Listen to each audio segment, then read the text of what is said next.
technologique. Pourquoi? Je vous passe. Bon. Alors, vous proposez d'assurer à la naissance du futur receveur de greffe le contact avec le sein exogène véhiculant certaines cellules souches et immunocompétentes du ou des futurs donneurs choisis dans une cohorte homologue proche du bancaire. Proche ou bancaire. L'identification d'une telle cohorte suppose que des individus soient a priori identifiés. Bien entendu, c'est une évidence. Je ne vois pas en quoi ça constitue une difficulté. Identifiés comme futurs donneurs d'enfants à naître susceptibles d'être de futurs receveurs. Alors, je donne la conclusion. Cette approche, quoique séduisante, on est dans un problème épouvantable qu'on n'arrive pas à résoudre.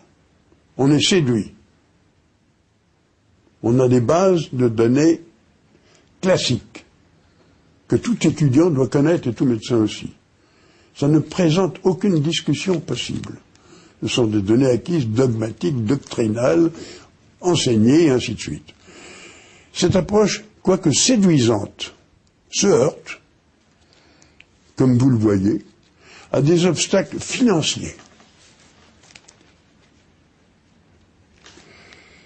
et éthiques insurmontables dans l'état actuel de nos connaissances. Quand une chose devant un tel problème, quand on est séduit, quand on n'a pas d'objection autre qu'une objection financière, on se demande laquelle. Mais quelle objection financière? Ça va coûter quoi? Puisqu'on est en train de faire, un fichier portant sur des dizaines et des milliers, des dizaines de milliers d'individus, des centaines de milliers d'individus, et dont on sait que ça ne débordera sur rien du tout, enfin pratiquement. Et on n'hésite pas à faire, s'il y a quelques finances pour faire ce fichier, on n'hésite pas à les mettre là. Et éthique, lesquelles? Est-ce qu'il est immoral de permettre d'avoir des greffes d'organes avec une procédure d'une totale innocuité, et avec uniquement des donneurs volontaires, qui ne sont pas compatibles, immunologiques, donc qui peuvent être trouvés largement dans la population, puisque ça ne nécessite pas d'être de la famille, d'être le frère, ou de ceci ou de cela. Ça nécessite d'être le voisin, vous comprenez. Éthique et financier. Et voilà comment on enterre une solution.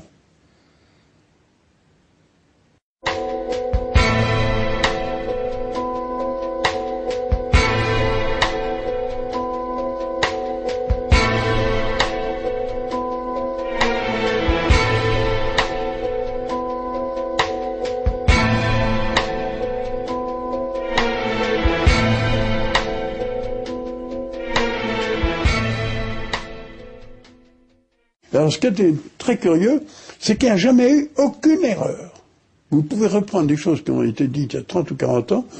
Bon, la plupart, les 2/3 ou les 3/4 ont passé au classicisme, sans trop faire de vagues, ce qui était d'ailleurs Mais il n'y a pas un endroit, on peut se dire, même pour un détail, là vous vous êtes trompé. On ne s'est jamais trompé.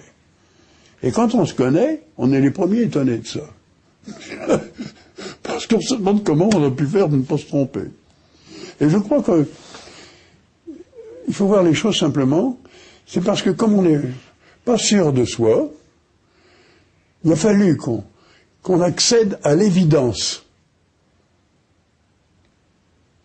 Quand on a accédé à l'évidence, on ne peut plus se tromper. Nous étions très modestes et nous avions toutes les raisons de l'être.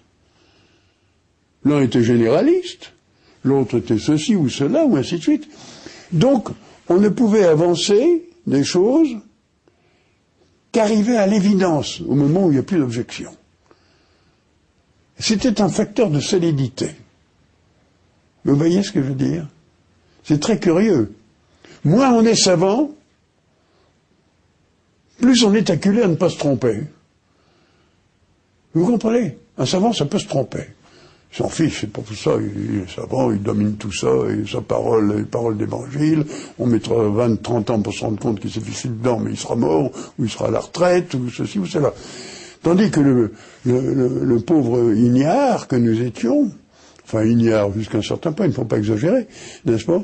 Mais nous étions, n'ont pas cette liberté de comportement et de décision quand ils écrivent au ministre qui lui proposait telle ou telle chose, ou au président de la République, quand il est, Pierre Delahousse a été convoqué en 2 mois, il a été convoqué 5 fois à l'Élysée. Avant que le président Poher, qui assurait l'intérim de la présidence de la République, n'envoie son ambassadeur itinérant aux États-Unis. Il ne peut pas aller 5 fois à l'Élysée alors qu'il est généraliste à Roubaix, sans avoir quelque chose d'archi solide, parce que dès la seconde fois, vous comprenez? Il n'y a rien de plus vexant pour quelqu'un qui fait carrière de se rendre compte qu'il a ignoré ou oublié une donnée dont on exige la connaissance au baccalauréat Bac D, section D. C'est ce qui est arrivé pour l'immunité. La tolérance immunitaire, c'est une donnée dont on interroge les candidats au baccalauréat. Quand vous êtes un immunologiste mondialement connu,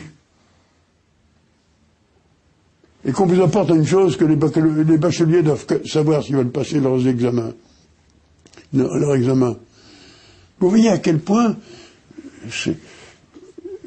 c'est navrant pour lui et humiliant. Et on comprend qu'il y a une réaction de rejet. Il ne peut pas rejeter la chose puisqu'elle est classique. Donc il rejette les gens qui l'apportent la chose. Vous comprenez? Les vérités scientifiques finissent toujours par s'imposer parce que la vérité ne triomphe jamais. Mais ses ennemis finissent par mourir. Max Planck, prix Nobel de physique, 1918. Et c'est très très vrai. C'est-à-dire que des gens normalement constitués, dès lors qu'on aborde des problèmes où peuvent être mis en cause leur situation, ce pourquoi ils ont travaillé, avec comment dirais-je, des espoirs extrêmement légitimes de parvenir et ainsi de suite, et qui brusquement voient que leur voie de recherche est inhibée, qu'il faut y mettre une fin, qu'il faut changer, qu'il faut varier, que ça vient de ceci, cela, c'est extrêmement dérangeant et on comprend très bien. Moi, je comprends très bien cette situation. C'est pour ça qu'on cherche à gagner du temps, à ne pas faire de vagues sociales. Pour les politiques qui ont compris, ils sont tout à fait au courant, n'est-ce pas? Mais eux-mêmes ne cherchent pas à avoir confronter à des vagues sociales. Donc, et ils ne peuvent pas non plus prendre des décisions, vous voyez, Mitterrand ou autres, quand ils ont fait la concertation nationale sur le cancer, tout le monde a essayé. Poher, quand il a été, tout le monde a essayé. Mitterrand a voulu passer par le pays, Poher a voulu passer par les États-Unis, et ainsi de suite. Ils ont tous essayé, mais ils ne peuvent pas aller comme ça, prendre publiquement des positions ou des décisions, et ainsi de suite, qu'ils savent absolument indispensables, mais s'ils n'ont pas le support de une petite oligarchie, de quelques-uns, n'est-ce pas, qui ont misé leur carrière sur une certaine voie et qui brusquement des voies qui se trouvent défaillantes d'un coup. Ils ne peuvent pas, ils sont inhibés. Et comme c'est toujours les mêmes que vous retrouvez dans toutes les commissions, parce que ce sont des gens qui font carrière, et on ne peut pas leur reprocher. Donc, chaque fois qu'il y a une commission, il y a une présidence de commission, ils s'y mettent, et ainsi de suite. C'est toujours les mêmes. Il n'y en a pas beaucoup. Vous pouvez les compter sur les doigts d'une main. Mais ils détiennent non seulement leur propre carrière, leur accès à des fauteuils, des ceci, des cela, des académies, et ainsi de suite, mais ils conditionnent la carrière de leurs subordonnés, qui ne peuvent rien dire ni rien faire. Donc il suffit d'une petite oligarchie, j'allais dire minable, mais c'est pas le terme, minuscule, pour tout bloquer. C'est ce qui s'est passé. Contre l'avis des institutions, l'avis non pas chuchoté, pas du tout, écrit, défini, et ainsi de suite. Mais ça, je ne peux ni ne veux rentrer dans de telles considérations d'ordre sociologique, psychologique, et ainsi de suite. C'est pas mon job.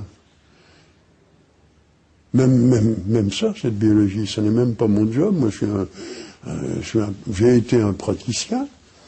C'est tout. Il y a simplement que, à partir du moment où un gosse va tomber dans la myopathie et qu'on peut l'éviter et qu'on ne le fait pas, qu'on ne fait pas tout ce qu'on peut, ben, je considère qu'on est un salaud. Et je suis un type pas très moral, mais je ne suis pas un salaud, c'est tout.